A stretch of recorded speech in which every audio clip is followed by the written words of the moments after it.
Кыргызстанда 216 адам коронавирус илдетинен айыгып чыкты. 20 апрелге карата 68 бейтап айыгып үйлөрүнө чыгарылган эле. Алардын арасында медицина кызматкерлери дагы бар. Демек айыккандардын саны күн санап өсүүдө. Бул жакшы жаңылык.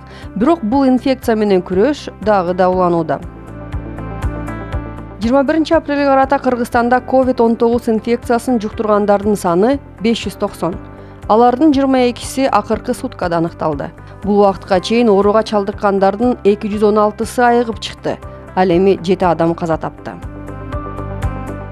Учурда Кыргызстандын Бишкек, Ош, Жалал Абад жана Нарын шаарларында жана республиканын 4 районунда өзгөчө абал киргизилген. Калган аймактарда өзгөчө кырдаал режими иштеп жатат. Бишкек шаары менен Чүй облусуна ички миграциянын агымы чоң. Борбордо жана анын айланасында көптөгөн социалдык жактан аз камсыз болгон жарандар жашайт. Президент Сооронбай Жээнбеков 8 апрелде Бишкек шаарынын мэри Азиз Сурахматовду жана өкмөттүн Чүй облусундагы ыйгарым укуктуу өкүлү Алтынбек Намазалиевди кабыл алганда, коронавирус инфекциясынын мындан ары жайылышына жол бербөө жана азык-түлүк коопсуздугун камсыздоо боюнча чаралар талкууланган. Мамлекет башчысы өзгөчө абал киргизилген аймактарда жашаган жарандарды эң зарыл делген азык-түлүк менен камсыздоо маселелеринин аткарылышын талап кылган. Биз шаарда 56 миң жанагы продовольственный наборлорду даярдадык. Ошолор боюнча азыр жумуштарды жүргүзүп атабыз. Жаңы конуштарда шаардын ичинде. Ички миграция боюнча жанагы прописка жок адамдарды алардын дагы санын азыр эсептеп атабыз. Аларга деле жардам берилет.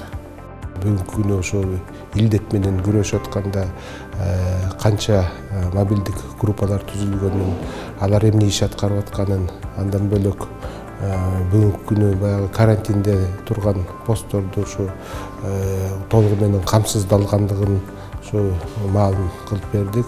Президент Сооронбай Жээнбеков муктаж жарандарга даректүү жардам көрсөтүү, ошондой эле калктын саламаттыгын коргоону жана жарандар тарабынан карантин эрежелеринин сакталышын камсыз кылуу боюнча Бишкек шаары менен Чүй облусунун жетекчилигинин күч-аракеттерин бириктирүү зарылдыгын айткан. 20 апрелде мамлекет башчысы Бишкек Навайкана муниципалдык ишканасына барды.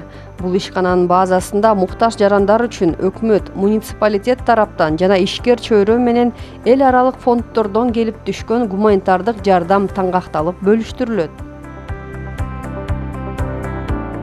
Бишкек шаары боюнча 85 миңден ашык үй бүлө жардамга муктаж.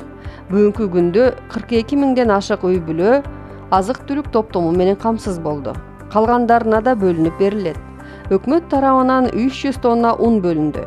Жакынкы мезгилде дагы 300 тонна ун, 90 тонна кумшекер, 30 миң азык-түлүк топтомун бөлүү пландаштырылган. Бишкек шаарынын мэриясы тарабынан бул максатта жалпысынан 16 миң азык-түлүк топтому бөлүнүп берилет. Ошондой эле бизнес коомчулугу менен эл аралык кайрымдуулук фонддорунун өкүлдөрү дагы чоң колдоо көрсөтүп жатышат. Президент азыркы тапта өлкө боюнча областтардын, райондордун, шаарлардын бардык жетекчилери чоң сыноодон өтүп жаткандыгын айтты. Карантин киргенден бери ар аймактын жетекчилиги, шаарлардын жетекчилиги чоң сыноодон өтүп жатат.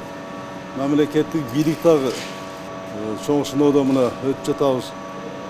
Мына ушундай мезгилде, ушундай катаал мезгилде ким экени билинет. Даана билинет да.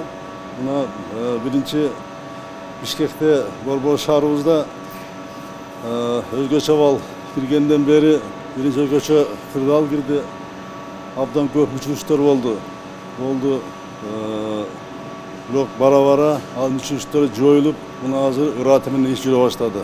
Президент учурдагы абалды туура түшүнүп, тартипти сактап жаткан кыргызстандыктар коронавируска каршы күрөшкө баа жеткис колдоо көрсөтүп жатканын белгиледи. Аз камсыз болгон адамдар кароосуз калбайт деди. Муктаждыкка жараша каражаттар жумшаларын айтты.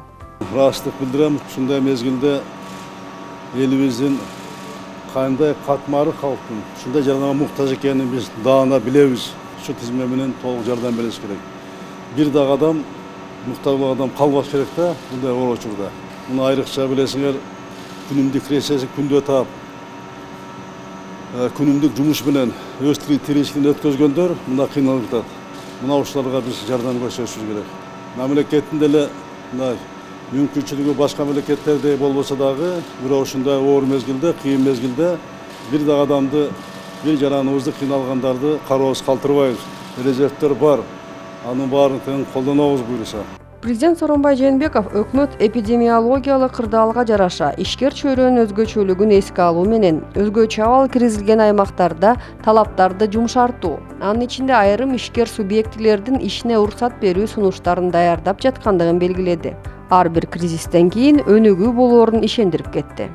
Көбүнчө баягы кызмат көрсөтүү тармагында иштеген элибиз кыйналып атат.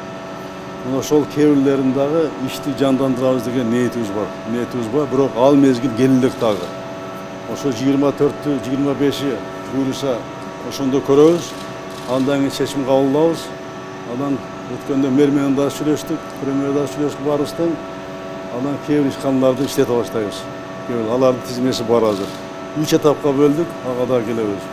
Бирок ошого чейин чыдап, айрыкча ушул азык-түлүккө, тамак-ашка муктаж болгон элибизге жардам бериш керек да, ушуга катуу көңүл бургула. Буюрса будан да чыгабыз Кудайдын колдоосу менен, аракетибиз менен. Жакшы күндөр да келет, экономикабыз оңдолот буюрса, Кудай кааласа. Бирок ошого чейин күн-түнү уктабай аракет кылып, элди арасында болуп, элге жардам берели. Адамзаттын табияты ушундай экен, башка түшкөн мүшкүл бир муштумдай түйүлтүп бириктирип койду. Эл бири-бирине кол сунуп, муктаж болгондорго азык-түлүк жагынан да каралашып жатат. Мамлекеттен тышкары, чоң эл аралык уюмдардан баштап, жеке адамдарга чейин муктаждарга жардам берип жатышат. Кичине болсо да колуңуздан келген жардам берип, сапайып кетиңиз. Алардын бири өмүр бою айыл чарба тармагында үзүрлүү эмгектенип келген кадам жайлык Райхан Сариева. Ал жергиликтүү бийликтин ишине да баа берип өттү. Өз мезгилинде келип, түшүндүрүү иштерин алып барууда, ар күнү үйлөрдүн бүт подъездерди толугу менен санитардык дезинфекция иштерини алып барышып атат. Карантин өтө жакшы жолго коюлган. Жерлерде калктын айырылуу катмарларына азык-түлүк таратып жүргөндөр көп. Мисалы Тоң районунда 1200 кишиге жардам көрсөтүлдү. Муктаж болгондорго тамак-аш жеткирип, өз ыктыяры менен эл кызматында жүргөндөр арбын. 18 апрелде Ош шаарында 10 000 үй-бүлөгө гуманитардык жардам таратылды. Азык-түлүк пакеттер аз камсыз болгон үй-бүлөлөргө, көп балалууларга жана азыркы кырдаалда муктаждыгы жаралган үй-бүлөлөргө берилди. Мындай жардам республиканын ар бир областтарында берилип жатат. Бишкек шаары боюнча 23 000 муктаж үй-бүлөгө 100 000 тоннага жакын ун, 31 000 тонна макарон, 26 000 литр өсүмдүк майы таркатылды. Андан тышкары таратылган азык баштыгында эт, күрүч, кумшекер, чай, гречка, коюлтулган сүт жана картошка бар. Ал эми Ош шаарында болсо 11 000 муктаж үй-бүлөгө жардам катары 190 тонна ун, 11 000 килограмм макарон, 11 000 литр өсүмдүк майы таратылды. Чүй облусунда болсо жардамга муктаж үй-бүлөлөргө 500 тонна ун, 25 000 килограмм макарон, 31 000 литр өсүмдүк майы берилди. Ош облусу боюнча 62 000 муктаж үй-бүлөгө жардам берилип, 2,5 000 тонна ун, 25 000 килограмм макарон, 90 000 литр өсүмдүк майы таратылды. Жалал Абад облусунда болсо 55 000 үй-бүлөгө көмөк көрсөтүлдү. Ал эми Ысык Көл облусунда 17 000 үй-бүлөгө жардам катары 504 тонна ун, 24 тонна макарон, 17 000 литр өсүмдүк майы берилди. Нарын облусундагы 10 000ге жакын муктаж үй-бүлөгө 495 тонна ун, 11 тонна макарон, 18 000 литр өсүмдүк майы тапшырылды. Талас облусу боюнча 3 000ден ашык үй-бүлөгө 232 тонна ун, 4 000 килограмм макарон, 3 000 литр өсүмдүк майы берилди. Баткен облусундагы 10 000 үй-бүлөгө жардам катары 550 тонна ун, 15 000 килограмм макарон, 27 000 литр өсүмдүк майы таратылды. Башта айтылгандай азык-түлүк баштыгында эт, күрүч, кумшекер, чай, гречка, коюлтулган сүт жана картошка бар. Карапайым эл көчөгө көп чыкпай күнүмдүк турмушун үйдө өткөрүүдө. Жаздын бир күнү бир жылга тете дегендей элеттегилер күйүүчү май, үрөн ташып, малчылар тоого көчүп, багбандар бак дарагы жери менен убара. Жашоо уланып жатат. Адамзат башынан кандай гана оор күндөрдү кечирген жок. Муну да жеңет. Биримдик, тартип жана ынтымак менен жеңет. Аманчылык болсо, аманчылык жаманчылыкты жеңет.